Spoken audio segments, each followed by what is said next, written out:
लोगों का स्वागत है फिर से एक नई वीडियो में। तो आज हम फिर से आप लोगों के लिए इंजीनियरिंग मैकेनिक्स के कुछ अच्छे सवाल लेके आए हैं। तो चलिए शुरुआत करते हैं आज के वीडियो को। तो जैसा कि बोर्ड पे लिखा गया है भैया, ये क्वेश्चन जो है कि आपके PYQ 2024 में पूछे गए हैं, तो लेटेस्ट पैटर्न का है। तो चलिए क्वेश्चन को देखते हैं। अगर आप क्वेश्चन को अच्छे से पढ़ लेते हैं और वहां पर फॉर्मूला सटीकता से बैठ गया तो आपका आंसर आ जाएगा, क्योंकि एक क्वेश्चन 4 मार्क्स के होते हैं। तो चलिए क्वेश्चन को पहले अच्छे से पढ़ते हैं।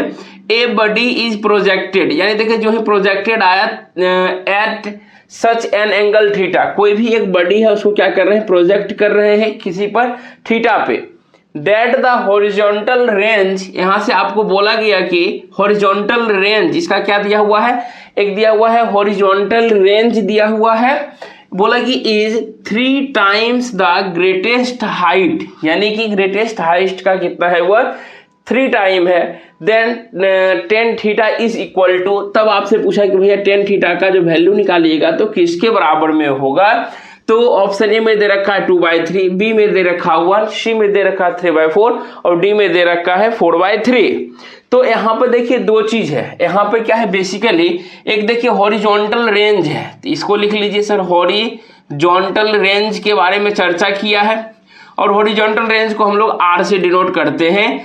अब देखिए दूसरा बोला ग्रेटेस्ट हाइट, यहां से ग्रेटेस्ट हाइट लिख लीजिए, इसको आपकी मर्जी H से डिनोट कर लीजिए। चलिए यहां तक तो जान गए। अब आप रिमाइंड कीजिए कि इसका फॉर्मूला क्या होता है, क्या होता है इसका फॉर्मूला। यहां से आप अगर देखिएगा तो R² इक्वल टू होता है U² sin 2 theta upon U² sin 2 theta upon क्या होता है, G होता है, ठीक है। जबकि अगर ग्रेटेस्ट हाइट आपसे पूछा जाए तो ग्रेटेस्ट हाइट इक्वल टू क्या होता है, U² sin² थीटा अपॉन क्या होता है, आप लोग खुद बताइएगा, 2G होता है। क्या होता है, 2G होता है। लेकिन अकॉर्डिंग टू क्वेश्चन देखा जाए तो क्वेश्चन में आपसे हमसे क्या पूछा गया है भैया, कि रिलेशन दिया है हॉरिजॉन्टल, यानी कि हॉरिजॉन्टल रेंज जो है यानी R जो है वह क्या है 3 टाइम्स है किसका, ग्रेटेस्ट हाइट का। यह जो है ग्रेटेस्ट हाइट का ई 3 गुना है, यानी कि इसमें 3 से गुना कर दीजिए तो बराबर हो जाएगा। रिलेशन सर पता चल गया। तो चलिए इस दोनों को बराबर कर लेते हैं, आंसर हम लोगों का आ जाएगा। तो R देखिए यहां से क्या है, R बराबर हम लोग जानते हैं U² sin 2 थीटा अपन यहां से है G, जबकि आपको 3 यहां देखिए H, मैक्सिमम हाइट कितना दिया हुआ है U² यहां दीजिए sin² थीटा अपॉन यहाँ पे लिखा हुआ है 2G, ठीक है। एक चीज देखिएगा, अगर यहाँ पे U इस तरह से दिए हैं तो यहाँ पर भी U इसी तरह से लिखिएगा। तो देखिए यहाँ से ये हमारा G से G कैंसिल हो जाएगा, U² से U² कैंसिल हो जाएगा। अब देखिए आप लोग पढ़े हुए हैं sin 2 थीटा का फॉर्मूला क्या होता है सर, sin 2 थीटा, चूंकि आप लोग जानते हैं, नहीं जानते हैं तो लिख लीजिए, sin 2 थीटा बराबर क्या होता है 2 sin theta into cos theta. यानी कि यहाँ पे हम चाहें तो क्या लिख सकते हैं 2 sin theta into cos theta equal to, यहाँ से दिया हुआ है सर 3 दिया हुआ है और sin² थीटा है, क्या है हमारा sin² थीटा। तो sin² थीटा को आप क्या लिख सकते हैं, sin theta into sin theta लिख सकते हैं। अब देखा जाए यहां से तो सर ये sin थीटा से ये हमारा sin थीटा कट जाएगा, ठीक है। और देखिए ये हमारा 2 नीचे में छूट गया, यहां से 2 हो गया। अब देखिए हमको क्या निकालना है, tan थीटा का वैल्यू निकालना है। तो cos को हमको इधर भेजना पड़ेगा, cos को इधर भेजिएगा तो हमारा क्या हो जाएगा, यहाँ 4 इक्वल टू क्या हो जाएगा 3 sin बटे cos क्या हो जाएगा tan थीटा हो जाएगा। तो और tan थीटा बराबर, अब देखिए तो क्या हो जाएगा वैल्यू सर 4 अपॉन में क्या हो जाना चाहिए 3 हो जाना चाहिए। तो देखिए 4/3 ऑप्शन दिया हुआ है क्या, तो बिल्कुल सर 4/3 ऑप्शन आपका दिया हुआ है, जो कि ऑप्शन नंबर डी में दे रखा है। तो आपका आंसर क्या हो जाएगा 4/3। तो देखिए बिल्कुल क्या है, फॉर्मूला बेस्ड है, बिल्कुल आसान है। तो चलिए नेक्स्ट सवाल की तरफ मूव करते हैं। तो नेक्स्ट सवाल देखा जाए, क्वेश्चन कह रहा है ए वायर 4 मीटर लॉन्ग, यानी एक वायर है, तार है जो कि 4 मीटर लंबा है एंड 3 mm डायमीटर, उसका डायमीटर क्या दिया हुआ है 3 mm दिया हुआ है। याद रखिएगा, बोला इज स्ट्रेच्ड बाय फोर्स, उसको हम एक फोर्स लगाए हुआ है, स्ट्रेच कर गया यानी कि लंबा हो गया, स्ट्रेच हो गया, कितना 800 G वायर, यहाँ से 800 ग्राम वेट दिया हुआ है।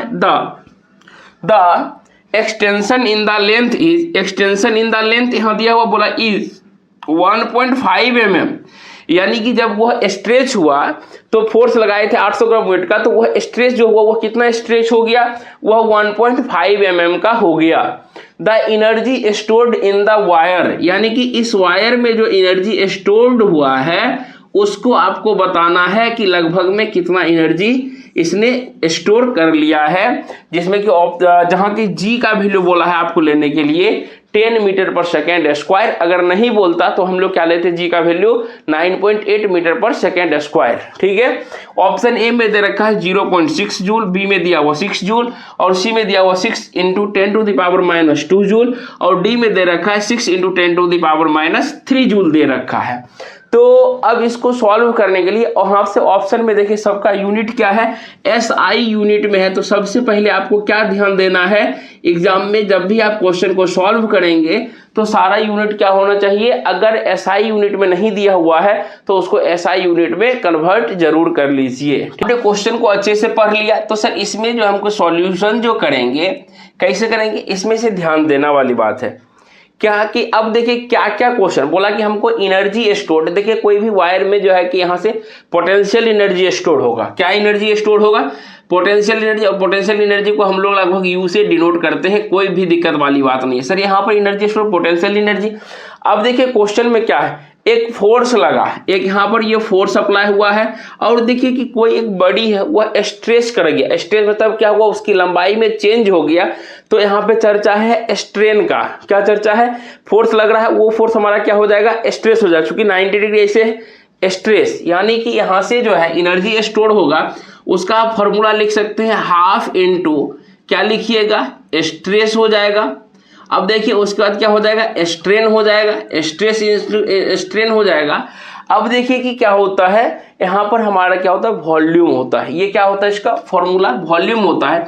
लेकिन अब देखिए सर ये वाला हम लोग जो है कि फॉर्मूला पढ़ चुके हैं, समझ में आ गया सर, ये फॉर्मूला लगाएंगे। लेकिन सर ये स्ट्रेस क्या है, स्ट्रेन क्या है, ये सब तो हमको पता नहीं है। तो देखिए वॉल्यूम का फॉर्मूला आप लोग जानते ही क्या होता है, वॉल्यूम का फॉर्मूला अगर सर एरिया को अगर हम लोग लेंथ से मल्टीप्लाई कर दें तो वॉल्यूम आ जाएगा, सिंपल सी बात है।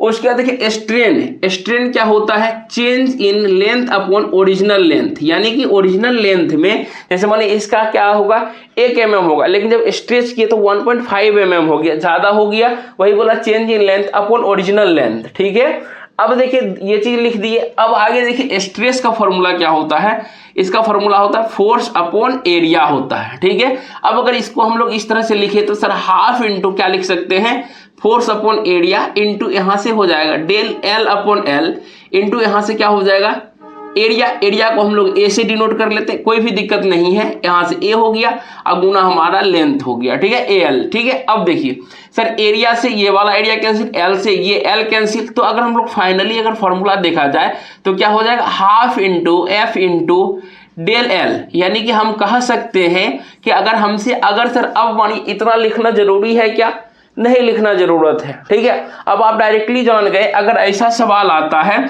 तो सर डायरेक्टली हम कह सकते हैं इसको हाफ इंटू फोर्स इंटू क्या कह सकते हैं, इसको हम लोग डेल एल का मतलब हुआ चेंज इन लेंथ, जिसे हम लोग क्या कहते हैं स्ट्रेस कहिए या जो भी कहिए। देखिए अब क्वेश्चन में आसानी से हम लोग क्वेश्चन को सॉल्व कर लेंगे, यानी कि इसको हम लोग कह सकते हैं डेल एल को एक्सटेंशन भी कह सकते हैं, EXTENSION एक्सटेंशंस। ठीक है, तो अब डायरेक्टली देखिए लिखिए हाफ।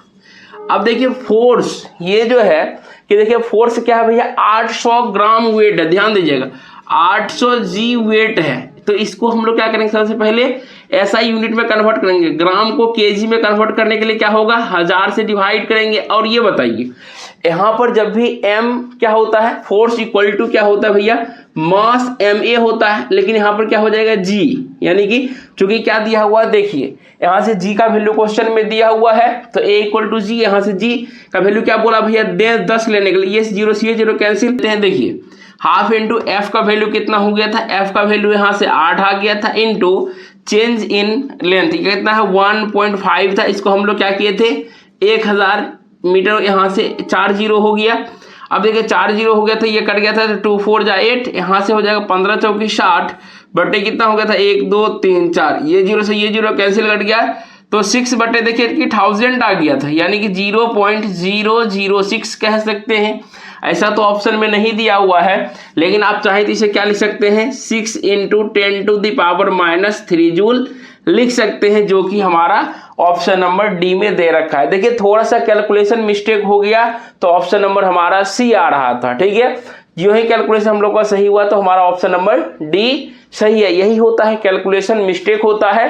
तो चलिए कोई बात नहीं है। अगर आप देखिए यहाँ से अभी जो है कि आप क्या देख रहे हैं कि बिल्कुल सर आपने अच्छे से पढ़ा दिया, अब क्वेश्चन को देखने से लग रहा है इजी है। तो आप लोगों के लिए बता दें कि बिल्कुल BCCL 2026 के लिए अब आपके पास बहुत ही कम समय है, और कम समय में अच्छी तैयारी, अच्छा रैंक और अच्छा कॉलेज लाना चाहते हैं तो अपना तुरंत जाइए प्ले स्टोर पे, डाउनलोड कीजिए डायमंड मैट्रिक ऐप। वहां पर सिर्फ और सिर्फ आपके लिए 899 को घटा के 499 कर दिया गया है। कोर्स में जल्द से आइए, इनरोल कीजिए और मस्त अच्छे से पढ़ाई कीजिए, और अपना कीमती समय बर्बाद नहीं करिएगा। अपना कीमती समय बर्बाद नहीं होगा, क्योंकि नहीं अगर थोड़ा सा इधर उधर समय लगाते हैं तो आपका 1 साल बर्बाद होगा, और जो है कि आप को उस समय में कहिएगा कि time is precious for me then money. Money से ज्यादा प्रीशियस क्या होता है, टाइम होता है, इसलिए टाइम को ज्यादा महत्व दीजिए। बाकी आप लोग जाइए विजिट कीजिए डायमंड मैट्रिक ऐप को। बाकी मिलते हैं हम लोग अगले सीरीज में, तब तक के लिए जय हिंद, जय भारत।